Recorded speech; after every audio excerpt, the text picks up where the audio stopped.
Level 3, level fucking 3. I'm going to tell you how it is on a level 3 yard in CDC, which is the California Department of Corrections. Level 3s are militant as fuck. During my time at level 3s, I spent most of my time in level 3s. Level 3s are only cell living. Level 4s are only cell living. The level 3 building is set up like a 270, like I said before. You walk in under the guard tower, and it opens up into a building that is a U shape. It's A, B, and C section. This is a 270 block. There will never be a 180 design in a level 3 facility. Some level 3 facilities, the way old ones, San Quentin and shit like that, they're 5 tiers. These are the older prisons. Most of the new ones are going to be 270 blocks. Now, my whole time in level 3s was fucked because the long racial-based lockdowns were still in effect. Long racial-based lockdowns mean if your people keep doing yard cleanup, they keep stabbing their own people, they keep fucking their own people up and removing their own people, then you're going on lockdown. The first one's going to start at 45 days. The next one's going to be 90. The next one's going to be 180. The next one's going to be a year. If you keep having to clean up pieces of shit, or your people keep fucking up on drug debts, you're going to be on lockdown for a very long time.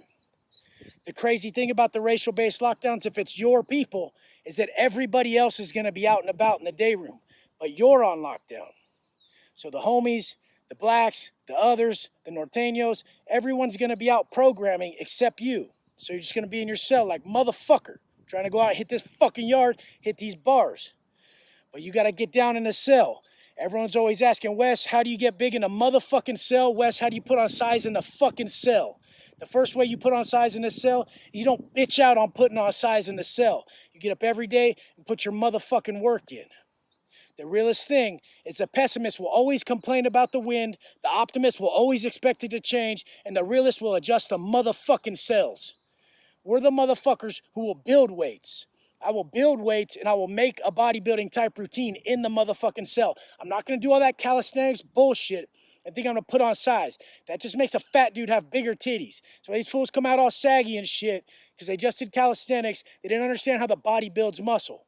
So I'd build fucking weight bags and fucking dumbbell type fucking magazine stacks to hit shoulders, to hit arms, and to hit every body part. Now, there's no fucking days off. There hasn't been for a long fucking time. And we stay focused on the main goal, which is coming out healthy, coming out strong, mentally and physically. You do this by perfecting a solid routine. I've said it a million times and I'll say it again. On a year-long lockdown, I turn my motherfucking TV against the wall and I focus on growth, internal growth. I focus on physical growth. I focus on mind, body, soul. I know what's going to happen if I choose to just fucking watch TV all day. We know what the fuck we're doing. We're a product of our actions. We look like exactly what we do. A motherfucker with titties, a soft ass motherfucker, can't tell me he's fucking hard. I can see right through his soft ass, okay? So don't fucking think you aren't a fucking exact product of what you've been doing your whole motherfucking life. So these 3 yards are militant as fuck. There's always yard cleanup. There's always problems. There's problems with your neighbors. There's problems with every race. This is the main problem with your neighbors that I'm talking about. Say you got a dipshit celly like I have a million times. The cops hit your pad. Now the cops hit your pad meaning search your house and they fuck your house up.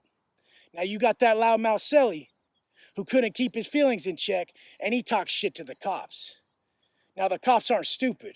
They're not going to fucking just hem him up. They're going to say, okay, motherfucker, I got you. I got you. They're going to go hit your neighbor's house. Your neighbor happens to be black or a homie, Southsider. They're going to go hit your neighbor's house.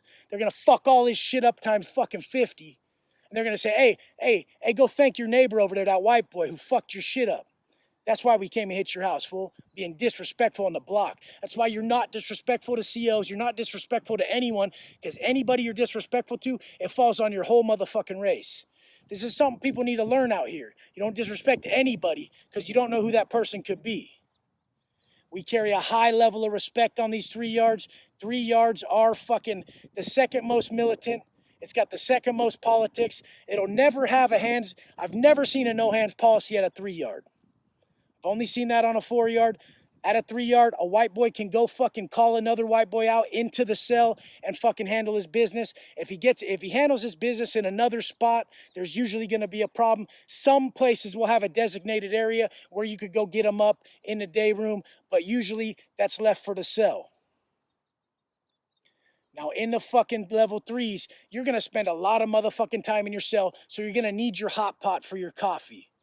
You're going to need your bag of soups under your bed for the lockdown. I stayed with the 150 top ramen under my bed, tucked at all times, and 20 bags of beans in case that year-long lockdown hit and we couldn't get canteen. You always keep that lockdown bag under the fucking bed. Lockdown bag has 5 jars of coffee, 150 soups, 20 bags of beans. You don't touch that motherfucker. That's the necessities for life in there. When shit goes foul, that's how you're going to live. Sometimes you get caught off guard, and that's what's going to change a motherfucker. That pain when you're starving. That pain when you can't come out the fucking cell. Shit, I've been there on Christmas Eve, been on a year-long lockdown, and they were nice enough to bring around the phone on wheels so that each cell can make a 5-minute phone call. I happened to call my little princess, and she didn't even fucking answer. But I heard she put money on the phone, so I was pumped on that. Life turns into a motherfucker in there. I'm telling you guys, nobody's strong enough. I wasn't strong enough. You're not strong enough. Nobody's going to make it. You only make it because you're forced to.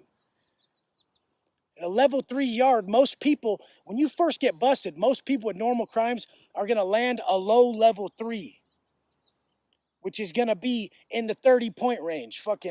It's going to be 28 to 36 point. No, it's going to be 35 to 60 points is going to be level 3 range. 35 to 19 points is level 2 range. So most people with normal ass fucking bar fights, normal ass shit, fucking DUI, vehicular manslaughter, most people coming on dope cases, anything like that, they're most likely going to end up on a 3 yard.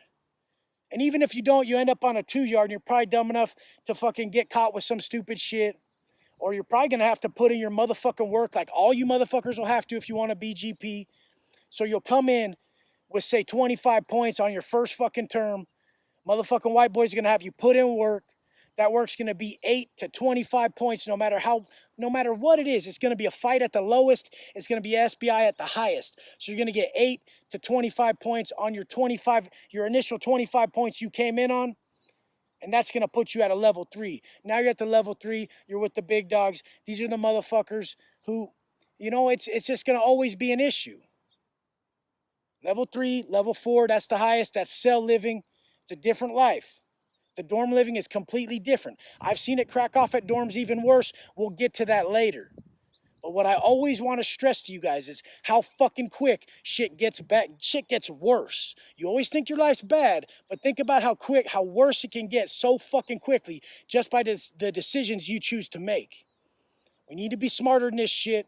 You need to take the fucking hookups from a motherfucker who been there, done that shit, and realize it's just pain. And the fucking ones who won't admit it is just pain, and they like to glorify it, it's because they're fake ass motherfuckers. You could just keep pushing it from those motherfuckers.